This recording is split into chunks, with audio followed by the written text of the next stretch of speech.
വാർത്താ നിമിഷം തുടങ്ങുന്നു. പ്രധാന വാർത്തകൾ.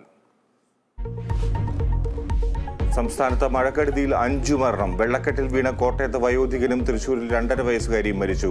കോഴിക്കോട് കനാലിൽ കാണാതായ യുവാവിന്റെയും കണ്ണൂരിൽ പുഴയിൽ കാണാതായ വിദ്യാർത്ഥിയുടെയും മൃതദേഹം കണ്ടെത്തി. ആലപ്പുഴയിൽ കുളത്തിൽ വീണ കർഷക തൊഴിലാളി മരിച്ചു.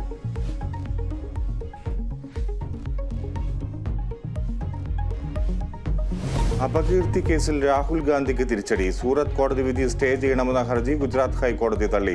രാഹുൽ സ്ഥിരമായി തെറ്റ് ആവർത്തിക്കുന്നുവെന്ന് കോടതി. സുപ്രീം കോടതിയെ സമീപിക്കാൻ കോൺഗ്രസ്. വിധിയിൽ അതിശയമില്ലെന്ന് കെ സി വേണുഗോപാൽ.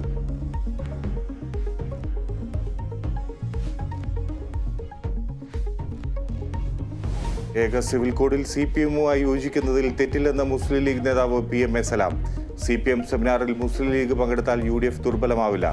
ലീഗ് നടത്തുന്ന സെമിനാറിൽ CPM-നെ പങ്കെടുപ്പിക്കുന്നത് ആലോചിക്കും. ഏക സിവിൽ കോഡ് മുസ്ലിങ്ങളുടെ വിഷയമല്ലെന്നും PMA സലാം.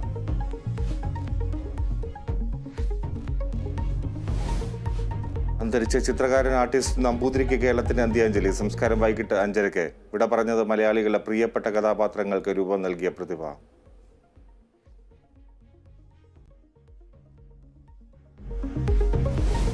മലപ്പുറം മുണ്ടുപറമ്പിൽ 4 പേരെ വീടിനുള്ളിൽ മരിച്ച നിലയിൽ കണ്ടെത്തി.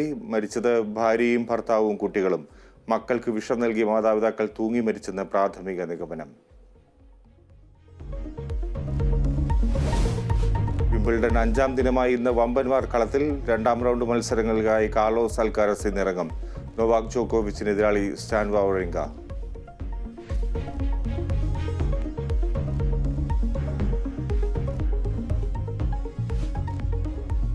വനിതാ സിംഗിൾസിൽ ഇഗ സ്വസ്തിക്കും അരീന സബലയും ഇന്ന് കളത്തിൽ.